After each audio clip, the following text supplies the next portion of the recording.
Non-voice muna tayo for today's video dahil hindi ako makapag-voice over. Maingay kasi sa bahay.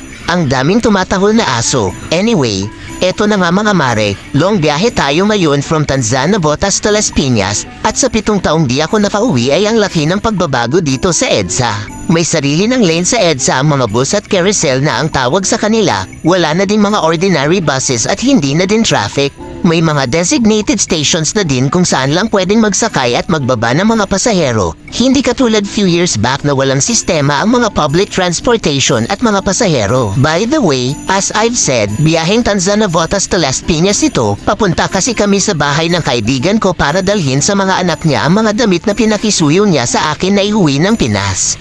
Marupok tayo, hindi tayo makatanggi. Kaya sige, tinanggap ko na lang, Charis. Kidding aside, ako talaga yung nag-offer. Na baka meron siyang gustong ipadala sa kanya mga anak. Kaya nung bago ako umalis ng Kuwait, nakita mo na kami para kunin ko sa kanya yung mga damit na mga anak niya. Gusto ko rin kasi makita yung mga anak niya kasi kambal yun. Kambal ang mga anak niya. 2 kambal. Ay, isang pares ng kambal na babae. Tama ba yun? Anyway, mabalik tayo dito sa EDSA. Ayun na nga mga mahari, no? Sabi ko nga, meron na ang designated na mga stations sa babaan at pagsasakay ng mga pasahero dito sa EDSA at ang tawag ay carousel. Carousel, hindi mali. Carousel yung tawag sa mga bus. Hindi na bus, carousel na. Ewan, basta yun na yun. Hindi na katulad dati nung araw na balagbagan, as in balagbagan ng pagsasakay at bababa ng mga pasahero yan. Tulad yan. Meron na tayong station. Tulad ito station to North EDSA yata yan. Yan, marami rin nagbabantay dyan ng mga pulis, mga MMDA. Yan, dyan lang pwede magbaba at magsakay. Marami yan sa EDSA by station, parang MRT ganon. Ang problema lang yan kapag malayo yung pupuntahan mo, doon sa bababaan mo, ang layo ng lalakarin mo pabalik or pa-forward whatever. Basta malayo ang lalakarin kapag bumba ka sa station, tapos alanganin yung pupuntahan mo. Basta ang hirap paliwanag yan na yun. Kaya naman nagkalat din yung mga angkas rider, yung mga joyride rider, para kung sakali na malayo yung pupuntahan mo dun sa binabaan mo station, pwede kang mag-angkas or mag-joyride kasi nga, lalo kapag katanggali ang tapat, napakainit, ang hirap-hirap namang maglakad sa kainitan, diba? Kaya, yung iba, mas pinipili nila mag-angkas at pag-joyride. Dati kasi, kahit sa gitna ng kalsada ka pa pumarak, ibababa ka or isasakay ka ng mga bus driver. Ngayon, hindi na talaga. Doon ka sa destination stations. Paulit-ulit tayo, di ba mga mare? Kasi nga, nag-voice over lang ako. Wala na akong masabi. Dito sa tour na to, EDSA tour ang tawag dito. EDSA tour, o di ba? Social EDSA tour. Okay, mga mare. Ayan, wala na akong masabi sa EDSA tour na to. Kaya, panoorin nyo na lang hanggang dulo na sa inyo na yan. Panoorin nyo o kung hindi.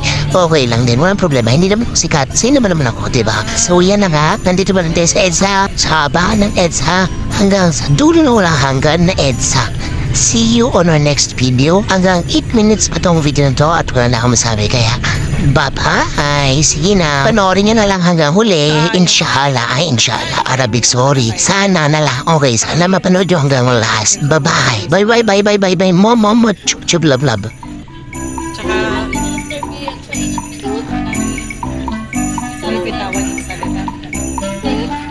Ayun yung interviewer.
Layo. Ano lang pala? Tawag doon. Targeting post lang pala.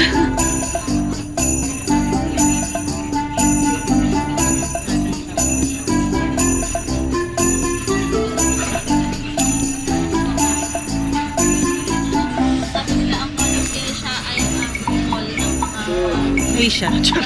galing ibang bansa. Talaga ba? Ay,